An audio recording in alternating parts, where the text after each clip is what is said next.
All right, and I'll open the meeting for November 12th, 2024 for the zoning bylaw review committee. I don't believe, oh wait, hold on, somebody's in the lobby. Bill's here.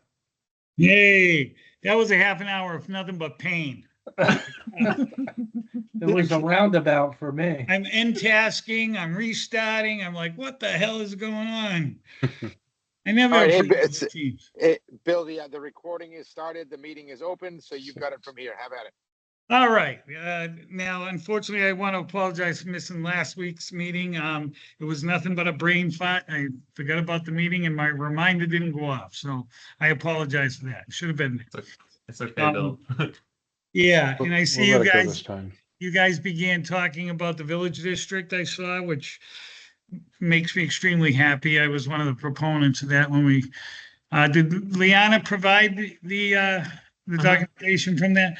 Yeah, and you'll see there's a lot of good work that went into that document.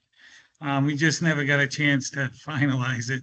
Shirley got sick and her and I weren't able to meet because she was having chemotherapy at the time, so we weren't able to meet. Of course, we didn't have remote back then, but I was happy to see you guys broke that out and worked on it. That's I think that'd be a huge thing for the town of Mendon. With that being said, do we have any minutes to approve? Have we gotten any minutes done yet? Do you know? Jack, we'll have to work on that. Great. Yeah. Well, who is responsible for the minutes? Is there we any had a secretary that was resigned? Yeah. Yeah, and we haven't appointed another secretary. That someone wants to take up that task. Hey, who's the secretary? Well, it was Ellen, but she resigned. She had too much to do. She could no longer be a member of the committee. So, and that's okay. She put in a great effort on the master plan. So I'm not going to abuse Ellen. She did some great work. So I don't know if anyone wants to take up. I mean, there's not a lot to do. We just got to make sure the agendas are done and the minutes are done. That's pretty much a role of secretary at this point. So I don't know if we have any people who are offering to. It doesn't look like I have anybody stepping forward, so it's other steps back. Let's see who's not here tonight. Liana. Lisa. Leanna's way too busy. Leanna's doing me a favor being on the committee. Leanna has great, tremendous zoning experience.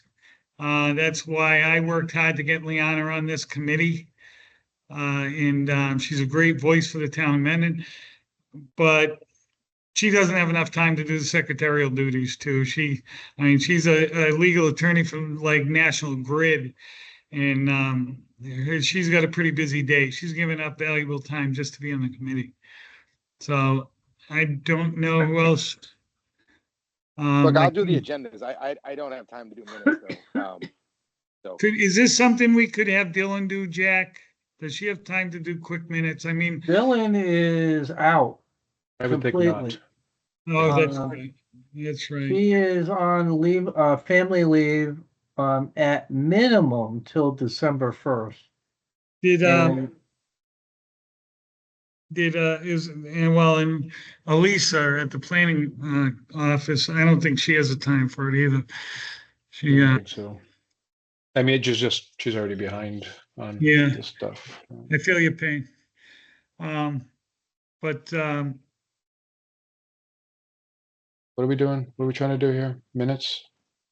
Yeah, and we need who's responsible. What's that? Lonnie, is does the transcribing work at all? It's not that good, right? Needs proofing.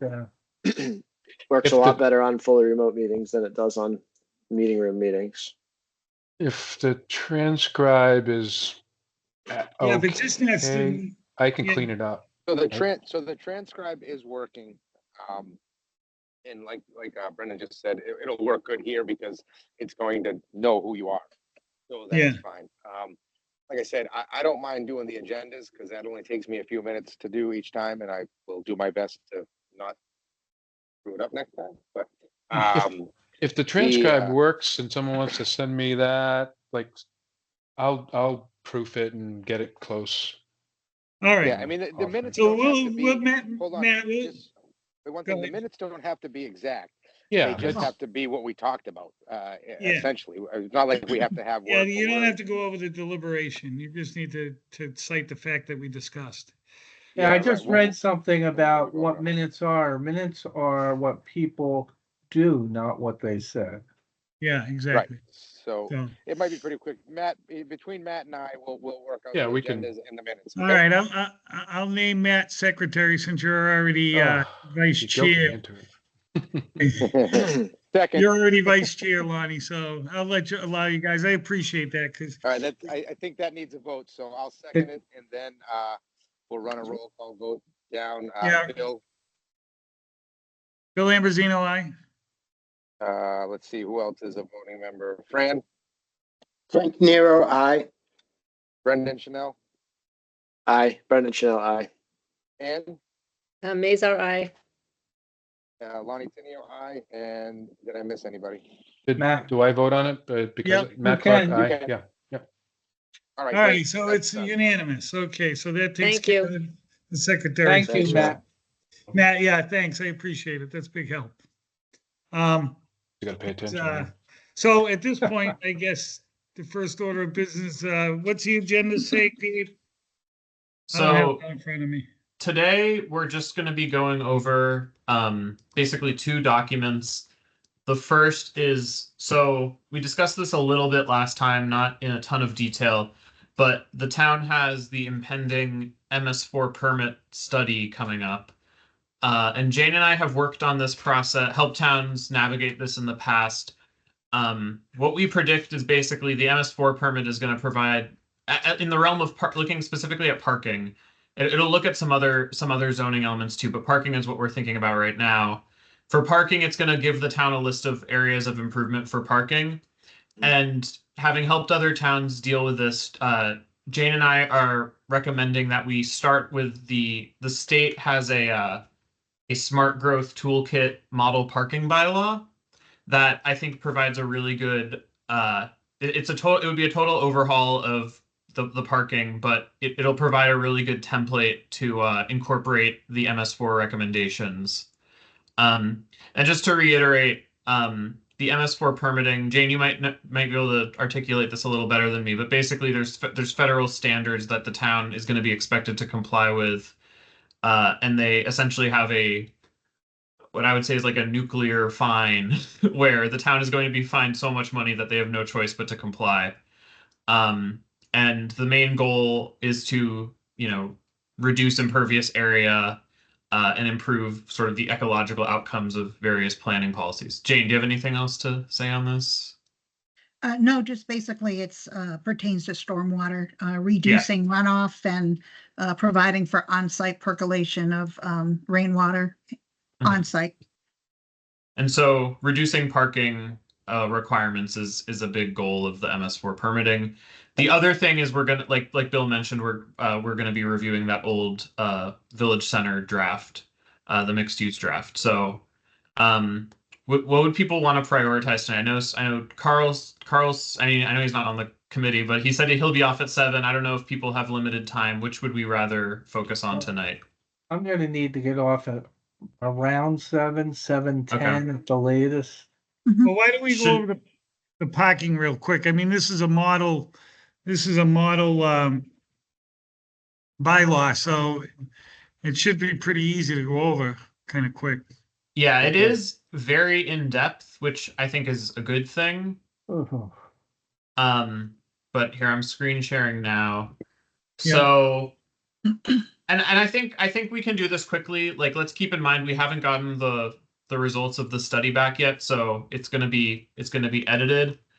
But yeah, I'm just gonna read the introduction. The following bylaw. Oh, sorry. I was just gonna say, did you talk to Ty and Bond or did anyone send you what they've been working on? Not yet. Okay.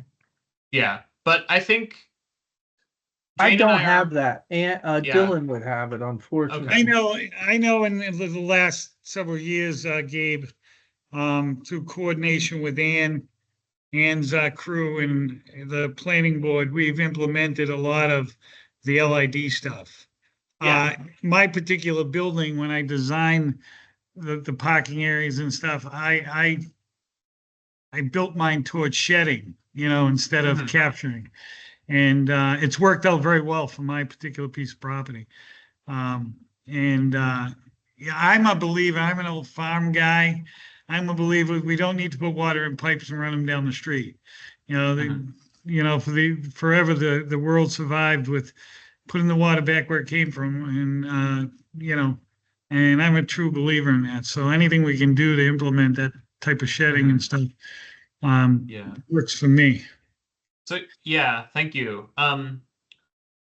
Yeah, going to the tie and bond study, we don't have results yet, but it's pretty. If you look at how these studies are run, they seem pretty uniform. There's a clear set of standards and recommendations that'll probably come out. And basically anywhere where the town is lacking, I think this model bylaw provides for a template that we can work off of. So these standards are designed to address 3 distinct issues relative to off-street parking. 1, reducing the standards for required parking. 2, providing innovative solutions for shared and off-site parking. And 3, parking area design. So reducing parking requirements relies on 2 strategies. The first is to establish maximum parking requirements that closely mirror or are slightly less than what many communities use as their minimum parking requirements. The second strategy is to provide a minimum parking requirement that is anywhere from 20 to 80% of the maximum, depending on the associated use. Using a minimum and maximum effectively creates a range of acceptable parking requirements, thereby providing the development community a chance to be more flexible and efficient in their design. The language provided in this bylaw for shared parking uses 3 strategies. The first focuses on opportunities to share parking between competing and non-competing uses on the same site. The second focuses on locating parking offsite on other privately owned lots or public parking facilities. Finally, language for using a fee in lieu approach is also included for those communities serious about using private contributions to support public parking facilities, programs, and strategies. And then the parking lot designs are divided into 2 categories, with the thought that some communities would be primarily interested in aesthetic improvements, while others would be more interested in implementing aesthetic improvements along with low impact development LID techniques to reduce stormwater runoff and associated water contamination. The model bylaw therefore provides 2 distinct sets of standards depending on what a community wishes to accomplish in regards to parking lot design. This particular model bylaw structure requires LID implementation, but allows an applicant to demonstrate that LID techniques are not feasible under certain physical constraints.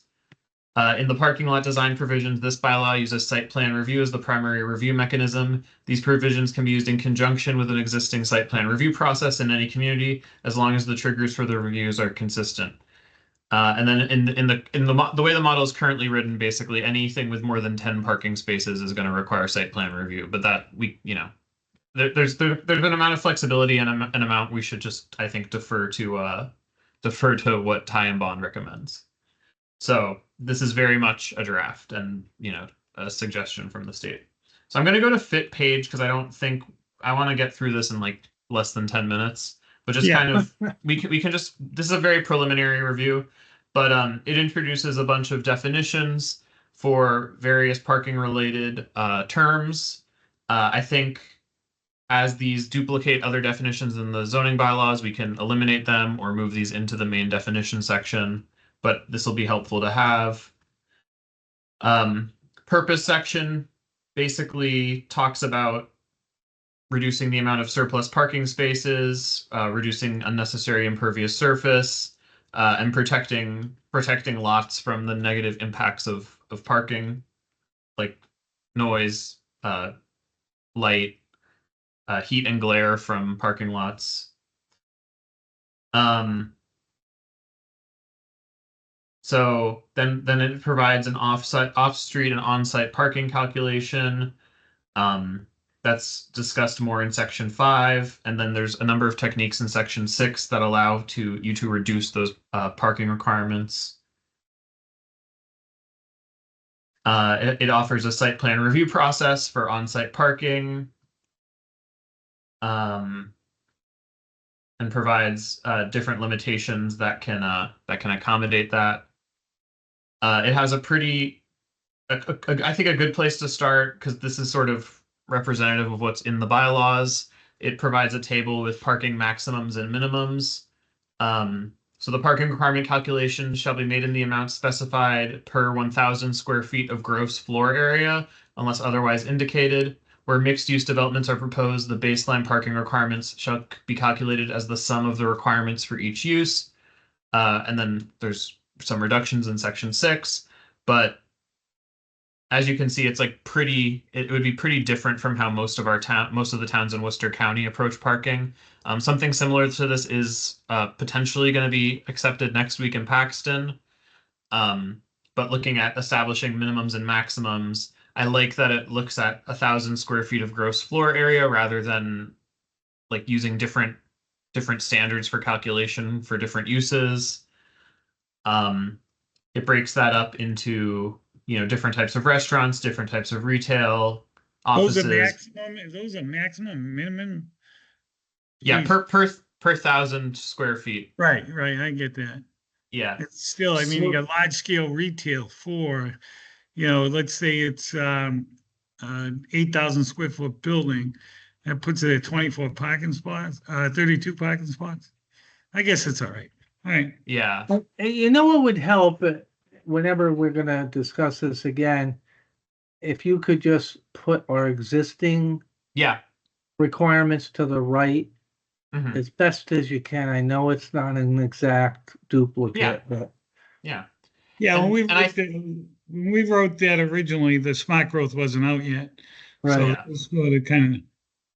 And I think what's kind of nice about this is that it does have that mixed use baked in. So if you're looking at, for example, you could be looking at a school, you would be counting classroom space separately from assembly space, separately from office space. Right. Instead of just looking at number of classrooms or seats per classroom or something like that. Next time we talk about this, I'll have the existing standards ready. And I hope Ty and Bond provide, it would be kind of nice if they just gave us what the MS4 standards should be for the parking spaces, and we don't have to think about it too much. There would probably be a fee with that, though, I would think. We could. Ty and Bond does nothing for nothing.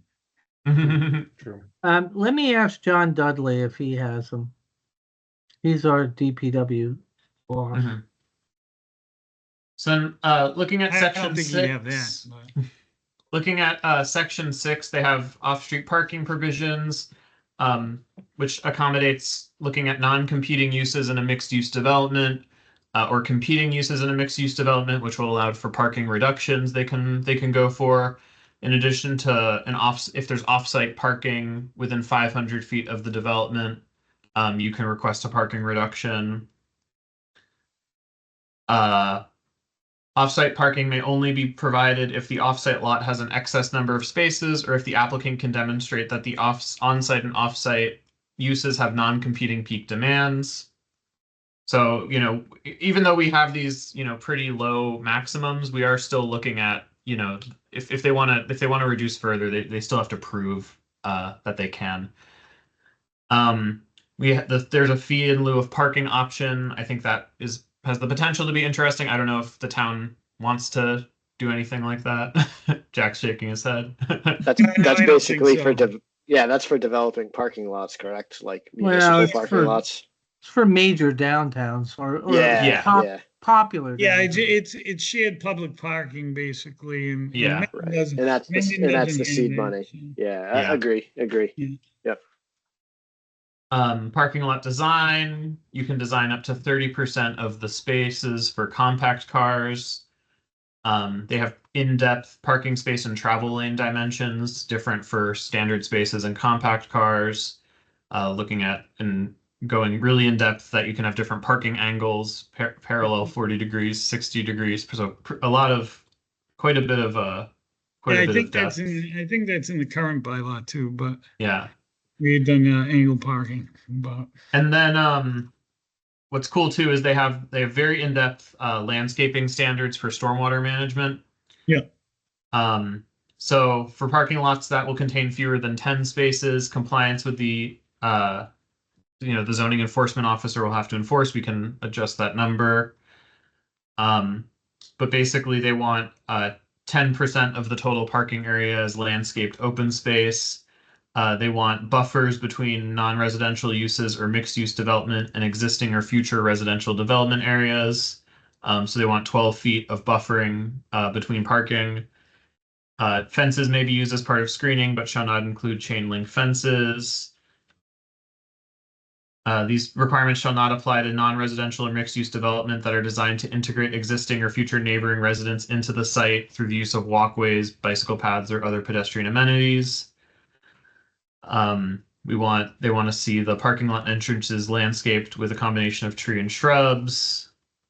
Getting into the parking aisle design. They have plant selection so that we're not using non-native plants.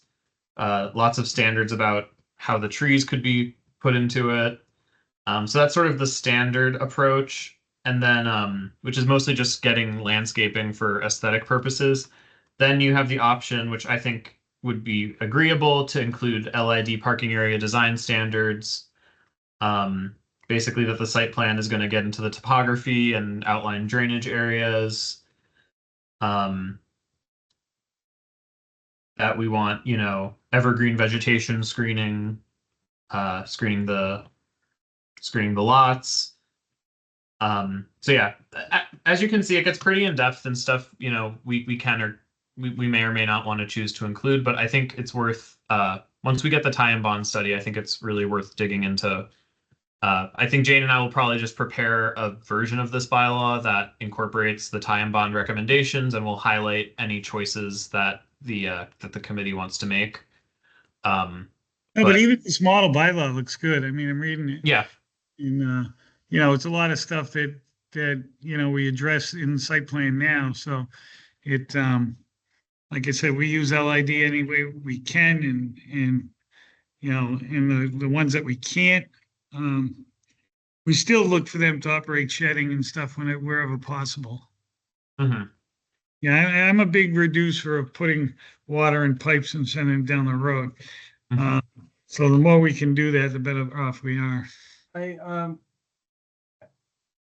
want to be cognizant, and we're not there yet. I understand that.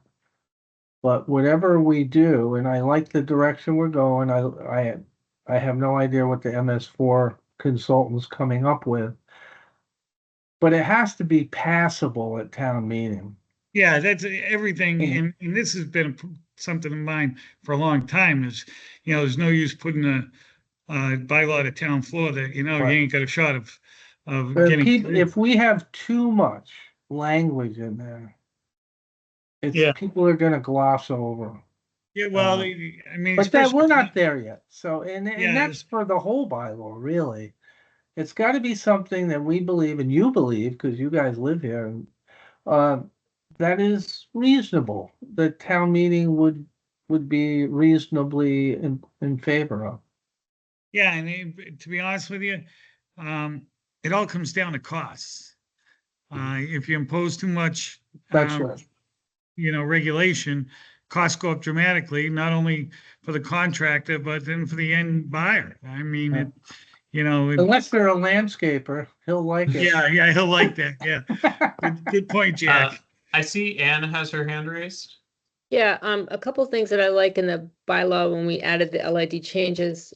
One was that like for every 15 spaces, there had to be a shade tree, like 2-inch calipers. I think it might be nice to kind of define that. I don't know if that's the right number of trees per spaces.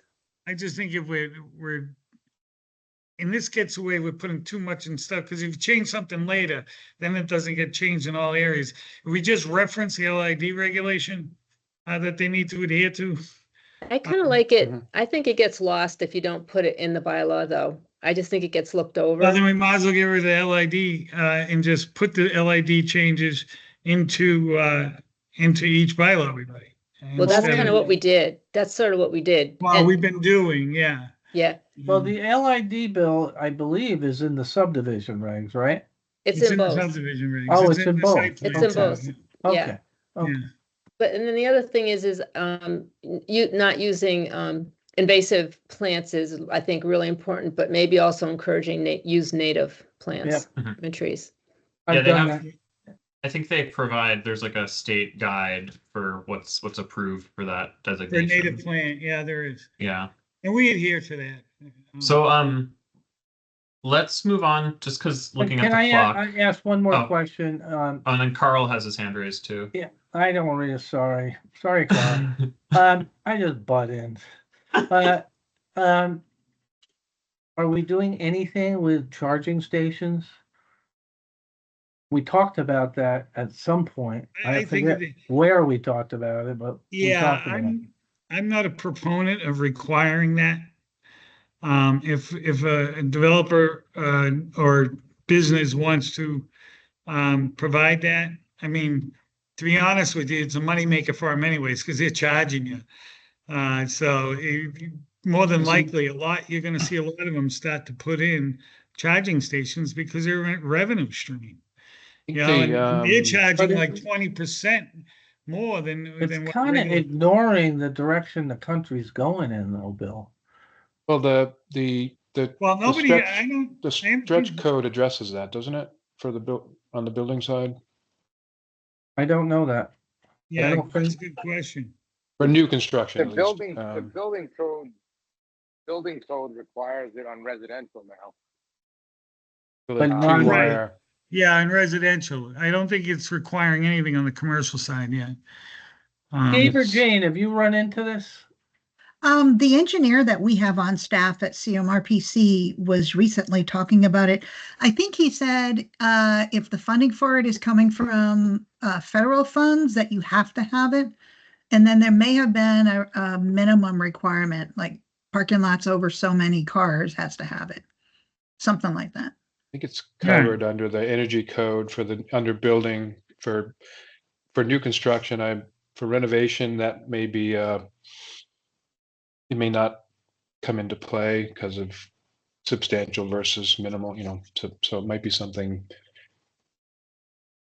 Well, we'll see what Ty and Bond, I'm sure, is going to reference it if we haven't if we haven't addressed it. So they'll let us know.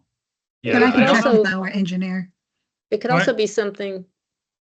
It could also be something that's encouraged, not necessarily required, so that that would encourage developers to put it in. Or somewhat Sort of like the incentivized design somehow. guidelines. Mhm. Sort of like the design guidelines. We use them as more of a negotiating point with the design guidelines. We can use this as a negotiating point, Yeah. If they're looking for a waiver, okay, we want a couple charging stations. Like I said, they'd be crazy not to do it because it's a moneymaker for them. It's like you got to put in a credit card to get your car charged. So it actually produces for them. So I think it's beneficial to them. I mean, a lot of places have employees that have EVs and probably would like to charge them while they're working, So it could be beneficial. I have instituted and some people say it's basic extortion or whatever you want to call it. But if you want to get something out of our planning board, you're going to give something up. And that's been my take ever since on the board. It's worked well for us. Some of the money we got for the original master plan came from a developer. He wanted a waiver of road width. And we said, yeah, well, give us $50,000, actually $80,000, so we can write a new master plan to address some of this stuff for your concerns. And he gave it to us. And, it's things like that you have to utilize to make things happen. And like I said, if something we got like a 30-foot road width in subdivision rules, and if we allow them to go down to 28 or 26, depending upon the length of the subdivision, that's a cost savings for them. Town of Mendon should receive some impact fee for that. And and we generally get it. We don't get a lot of pushback from it. So, sorry, Carl, then Brendan. I have 2 quick points. First, Leah Whiting on the Conservation Commission is a very good resource for invasive species and natural species. She is actively working and making recommendations to people who come before us. And second, I personally was involved in charging station for my church in Framingham, putting in charging stations in our parking lot. So if the town wants to move forward with that, I have some knowledge of how that works out. Good. Thank you. Thanks, Carl. Brendan? Well, I guess my question is, I remember you said earlier that Paxton is accepting a similar worded, I guess, a bylaw at town meeting. I guess my question would be if Paxton has any language in there regarding charging stations. I don't believe so. Huh. Yeah. No, and they're a very similar town amendment. Paxton. Yeah, I think, Jane, were we talking about this in a meeting like last week? Did this come up here In Paxton? No, like at CMRPC, like an internal meeting, did this come up, the charging It was station? at our monthly staff meeting and our engineer, Jeff, brought it Right. up. So we can verify with him because Yeah. he Okay. seems to understand what all the requirements are. Yeah. I think just, some yeah. yeah, Yeah, I just, just want to be the dead horse. You guys were all talking about leaving at 7 o'clock. Yeah. yeah. It sounds Sorry. like, it sounds like we got, you guys are gonna put something together for us and then we can see what happens with tie and bond. Mhm. And we should be able to make quick work of this one, because obviously I want to get Yeah. on to other ones also. And the village district is like a big one for me. It's like my cross to bear.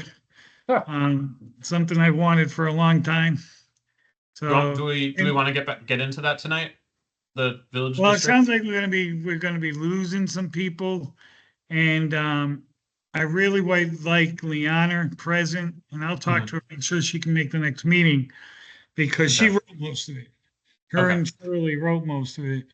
And, there was a lot of things in mind. You will notice in it, there's a lot of design guidelines to what what it is to look like, the village is to look like. It's, and the village extends further than the triangle, goes down Providence Road. We're talking, I figured if I built something, maybe in 50 years it would happen. Probably not going to happen in my lifetime. But if you put something in, eventually it will come. And I think what we wrote for design, and you guys can all, put all your opinions in. I take a lot of opinions, but I think you're going to like what we foresee, business close to the road, so maybe you can have a walking district, parking lots in the rear, so you don't see the automobiles. A lot of stuff like that really makes it like a downtown. And, I've always talked about the walkability of Mendon being extremely poor, and it is. Even today, you don't see a lot of people walking in Mendon. To build a village, to create that type of walkability and create people wanting to walk that, that was my vision for the future of Mendon. Bill, when was that written? We started that back in like 2013, Jack. Yeah. It's going to need a lot of fluffing. Did you send us a copy of that? Yeah, I think you sent it the other day. I misplaced mine, but if you could send that out again, Gabe. Yeah, I must have misplaced it as well. Is that the AROD that keeps being? No. Okay, No. then I haven't seen anything else because Yeah, that's what I was Can you confused send about. it to the whole group again? I was asked to give you the AROD. That was actually how I ended up in Mendon. Bill and I were trying to come up with a mixed-use zone for what's Age restricted, the age restricted. for the corner of North and Milford. Oh, Yeah. okay. Field. Unfortunately, it didn't get approved at town meeting a couple times. Yeah. So yeah, I That sent that in out. no way, but to answer what Bill was saying, that in no way was written for the town center or the Yeah. village Oh, center. okay. That's why I That was was an confused. individual lot, a little bit like the Armud that we wrote, Yeah. very similar actually. Yeah, I stole from it. it's an overlay that Yeah, at least specifies certain lots in town for it currently. We want to extend that, as Brendan, we met with the selectmen. Brendan can tell you, the select board is interested in turning that corner lot in Mendon into, our mud restricted, age restricted zoning. Like Jack told you, the last time we tried that, it lost by, the last time I believe it was one vote, Jack? it was one vote. One vote. If I had So- known in advance, I would have went out and got somebody, but Yeah, well, if I had known in advance, I would have done what the Democrats did, right? No, just kidding. oh, Yes. settle down, please. But truthfully, I think that would be a tremendous location where, they're arguing over senior housing right now. We just lost again an amendment to approve new senior housing. I think if you could combine a senior housing unit with an age-restricted district, I think now you're really talking about making something happen. It also allows the people of the seniors center the ability to, number one, walk the age-restricted district, whether there's commercial involved or not. Number two, some of the people in the age-restricted can go over to the senior center, and so it's kind of an attraction if everybody thinks ahead. The problem is Mendon very rarely thinks ahead. Okay, I'll tell you, our use of capitalization and stuff and I'm not talking about current politics aside. I'm talking about going back to since I was a kid in this town. Mendon had opportunities to buy property. Had an opportunity, I don't know if you're familiar with the old Mendon Airport. Mendon had an opportunity to buy 140 acres in the dead center of town for $60,000 in 1975, and the town turned it down. They were offered it again in 1981 for $100,000, and they turned it down. So we're not always the quickest thinking people here. So No, that's all right. It turned out not too bad. It's full of businesses right now that are but think employing people and making money. There you Yeah. go, Lonnie. And I get that. That's good commercial, but think all the things the town could have done with ball fields, cemetery. You would Lonnie, have, I think you should open a brewery up there. yeah, there you go. Not a chance. So Anyway. we should probably set the next, it sounds like people are trying to, it looks like Carl Yeah, already left. we're going to start. We're going to have enough to vote for the next, to appoint the next meeting. So. Yeah, so do we want to do, so in 2 weeks, it would be the Tuesday of Thanksgiving week. I don't imagine we'd get good turnout. Let's skip that one. So do we want to do Tuesday, December 3rd as our next meeting? Sure. Okay. And Yeah, if we can, okay. And if we can get the draft village language, not the AROD language. Yeah, get it out to everybody, and everybody really spend some time on that, because I think that's a real important document. And I'd like to know, to be honest with personally, I'd like to know everybody's opinion on it. A lot of time and effort went into that. I mean, you'll see the document. It's not just a quick and easy. There was a lot of time spent in that. And I'm not even sure that's the latest version. It's what Leanna had. But, without Shirley being alive today, I'm not sure we could ever locate any additional documents for it. But, Well, it's something to start with, right? yeah, Pat Doherty might have it. If there was a later copy, Pat might have it too, because he was working on it. So I can reach out to Pat too, but. Do you know if there was a Dave, you'll map say- created to go with the document? No, there wasn't. We didn't get that far. Okay. We didn't get that. We laid out what the district was going to be, but it just didn't end up in a map yet. Okay. So we'll have to address that also. All right. We'll gladly have our GIS guy work on that. All right. Yeah. Good. All right. So I think that's it for now. I think if you guys, if we get that document out and people spend some good time on it and really think about it, I think we'll be in good shape. Yeah, I'd like to look at it. I bet you it's good. Started out well. Well, let's finish it in her honor, right? Absolutely. We can even call it the Shirley Smith village district, if you like. He did a lot of work. You know what? At the beginning of my term, I was concerned I wasn't going to have a great relationship with Shirley because we were a little bit on the opposite sides of the fence. Ended up being an incredible relationship between the two of us. We worked together extremely well and got a lot accomplished while Shirley was with us. So I wouldn't have any problem with naming the bylaw after her. That's for certain. She deserved it. Or name the village after her. Shirley's Corner. Shirley's Corner. There you go. Dave, will you send me the agenda once you have it for the 3rd, and I'll get it out and get an invite out to everybody as well. I'm good. So all we need, I think all we need is one more thing. Motion to adjourn. Do I have a second? Second. Roll call vote.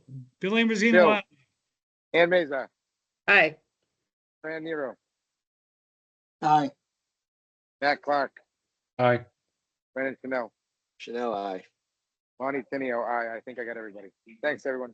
All right. Thank you. Bye-bye. Thank you. Good night.